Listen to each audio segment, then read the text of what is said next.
కీర్తనలు 103 2వ వచనం అండి. నా ప్రాణమా యెహోవాను సన్నతించుము, ఆయన చేసిన ఉపకారములలో దేనిని మరువకుము.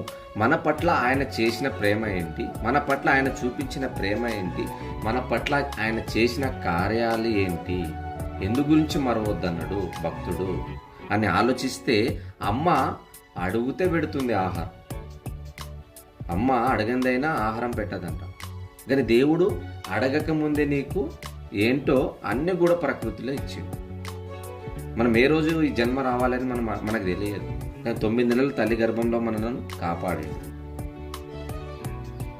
బయటకు వచ్చిన తర్వాత మనకు పాలు కావాలి, తల్లిలో పాలు ఉంచిండు.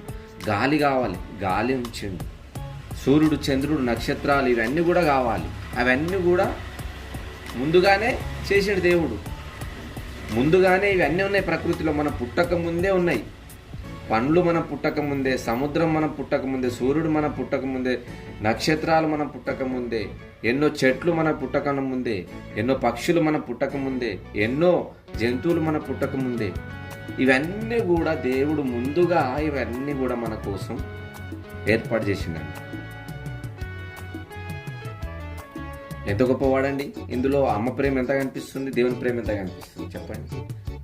అమ్మ ప్రేమ కూడా ఆయనలో 10% మాత్రమే, కానీ దేవుని ప్రేమ 100%. ఆయన నిన్ను ప్రేమించి ఈ చక్కటి రూపాన్నిచ్చి ఈ భూమిపైకి పంపింది దేవుడే. ఆ రూపాన్ని పంపిన మనం అందరం కూడా మంచిగా బ్రతకవలసిన మనము ఇదిగో చెడిపోయినాం. లోకంలో సాతానుడు ఉన్నాడు. వాడు ఆశలు చూపెట్టి మనుషులందరినీ కూడా నాశనానికి నడిపిస్తున్నాడు. అలాంటి సమయంలో దేవుడు ఆలోచించి ఇదిగో ఆయన ప్రియకుమారుని ఈ భూమిపైకి పంపడం జరిగిందండి.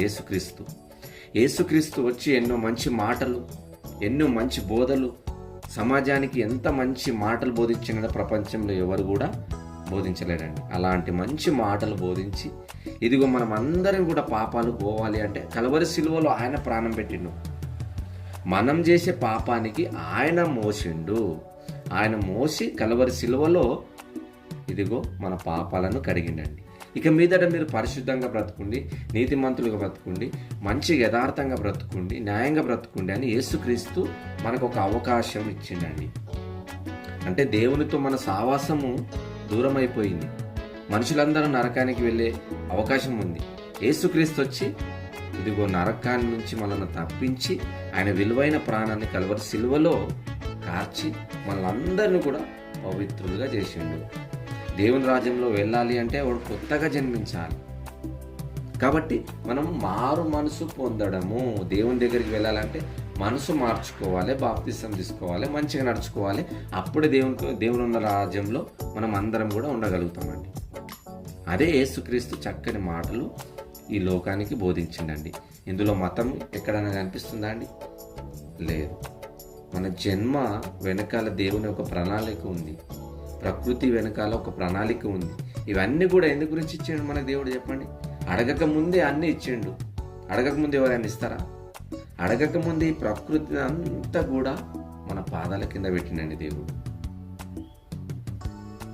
కాబట్టి దేవుణ్ణి మనం మరవకూడదు. ఆయన చేసిన ఉపకారములలో దేనిని కూడా మరవద్దు. ఆయన ఎన్నో అద్భుతాలు చేసిండు, ఎన్నో గొప్ప గొప్ప కార్యాలు చేసిండు. మనిషి పట్ల కూడా ఎన్నో గొప్ప కార్యాలు చేసిండు. ఆయన చేసిన అద్భుతాలను గురించి మనం ఆలోచిస్తే మనకు ఊహకు మించినవనే అండి. అన్ని ఆశ్చర్య కార్యాలు చేసిండు దేవుడు.